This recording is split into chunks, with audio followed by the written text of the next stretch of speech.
We know we were lied to about who we were and are.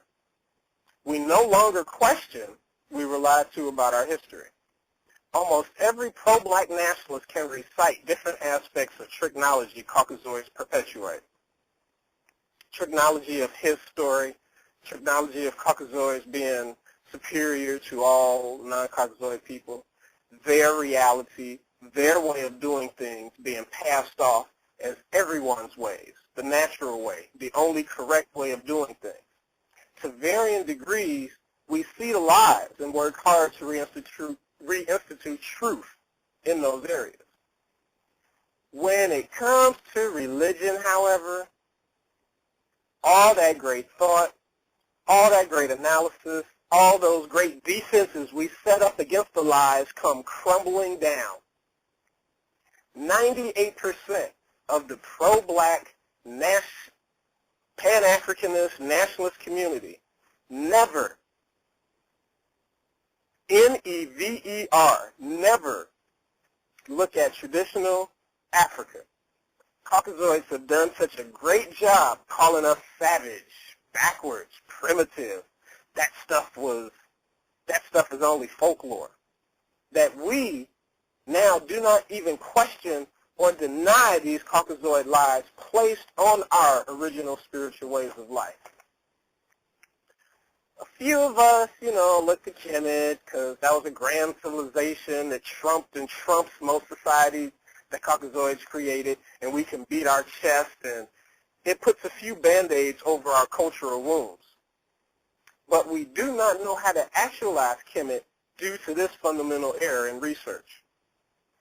Kemet comprised of Kemetic ideas proper and an influx of migrating inner African ideas. Inner Africa is where the oldest ideas lie. Inner Africa is still with us today. Kemet is not. Inner traditional Africa was the beginning of humanity. Inner traditional African ideas, we can get on a plane right now, hook up with the right elders, and re-immerse ourselves in that which has stood the test of time, withstanding the best of Caucasoid destruction attempts. But it is that Africa that we, even the best of us, are still afraid to connect with, are still afraid to re-enliven in our personal lives. And it is this Africa, the inner traditional Africa, which is still the real source of our power once we re-embrace it. Now, one cloud that's over the traditional African spiritual systems is the reductionism of New Age thought. Within this reductionist New Age thought, one will hear these trite statements passed off as deep philosophical concepts. You hear stuff like, it doesn't matter what God you pray to, it's all the same energy. Or you might hear, the spirit is within. You only have to focus on the spirit within. You may even also hear, there are no external spirit forces. All the forces reside within you. While we love to say these and many other trite concoctions, we don't think about this. Since we love Kemet so much, is this what they said? Are any of these trite concoctions in the Book of Ptah-hotep, in any other coffin text, in any other pyramid text? Or let's look at it this way. Traditional African societies are the oldest societies on the planet. Even Caucasoids have had to come out and admit that the Khoisan, or the San people, are probably the oldest people on the planet. And they're still in Tanzania, well, what's now called Tanzania today, and some other bordering areas. You also have the Twa people, the Nuk, N-O-K people, the so-called Bantu groups. From these groups, the older inner traditional African groups, were they making these trite statements? Is this how they've been able to survive thousands upon thousands of years? Of course, if you didn't know, the answer to those questions is no. We get these abstract, nice-sounding, nothing-meaning concepts from Caucasoids. None of the classical or traditional African elders back in the bush living right now today will tell you that all energy is the same, that all spirit is the same. None of them will tell you there are no external spirit forces. They know, K-N-O-W, they know Nana Tigray, they know Oshun, they know the Nhondoro are real spirit entities. So here's the question. Here's the question, listeners. Who are we taking our spiritual cues from?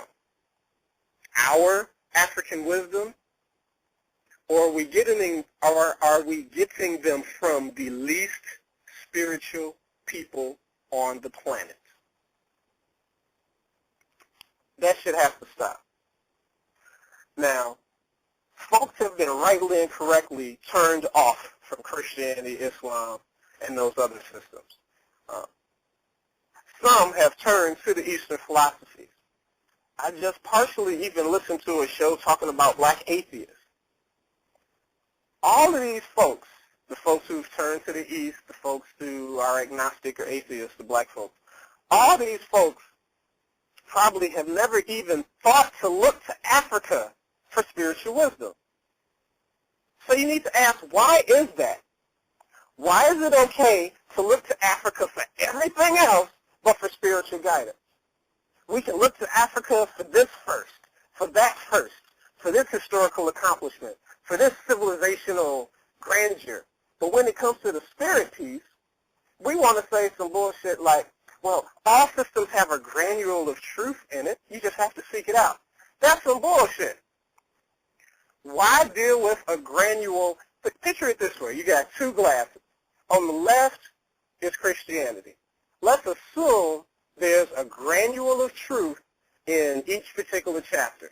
So you got 53 granules of truth in the left clear glass. Traditional African thought, first of all, been around for about 200,000 years.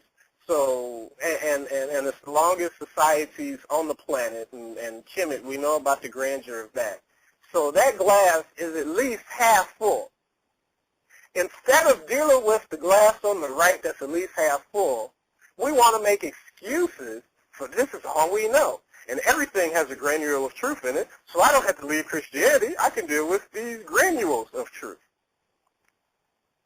It's time to leave that shit alone. The Afrikan spiritual system exists on these shores. The system of Ifa, of the Yoruba, exists on these shores. Vodun exists on these shores. There are a nice number of books, good books, written on the subject. So why don't we utilize them? Why don't we even know about them?